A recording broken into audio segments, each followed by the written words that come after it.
సిగరెట్లు, మందు తాగి మంచిగున్న పానాన్ని ఖరాబు చేసుకోకురి. నాకు మా ఆయనతో సెక్స్లో ఎటువంటి తృప్తే అనిపించదు.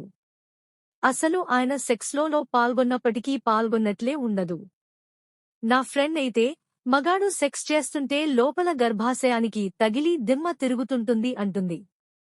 వాళ్ళ ఆయన మంచి బాడీ బిల్డర్, అందుకనే ఆమె అంత థ్రిల్గా ఫీలవుతోందని అనుకుంటున్నాను.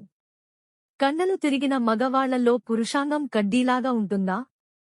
స్త్రీకి సెక్స్లో మంచి థ్రిల్ కలగాలంటే మగవాడు పహిల్వాన్లా ఉండాలా?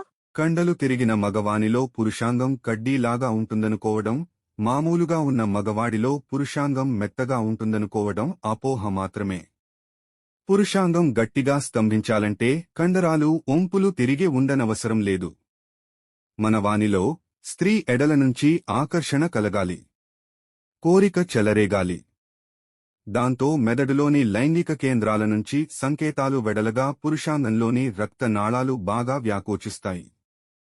రక్తనాళాలు వ్యాకోచించడంతో రక్తం పురుషాంగంలోకి ఫుల్గా దూసుకువెళుతుంది. దాంతో పురుషాంగం కడ్డీలాగా తయారవుతుంది. కండలు తిరిగిన మగవాడిలో ఆడదాని ఎడల ఆకర్షణ లేకపోతే లైంగిక సంకేతాలు బలహీనంగా ఉంటాయి. దాంతో అంగం మెత్తగానే ఉంటుంది. అందుకని అంగం కడ్డీలాగా గట్టిపడాలంటే కోరిక, కామం, ఆకర్షణ పుల్గా ఉండాలి. అలా ఉంటే బలహీనంగా కనబడిన పురుషుల్లో కూడా పురుషాంగం కడ్డీలాగా తయారవుతుంది.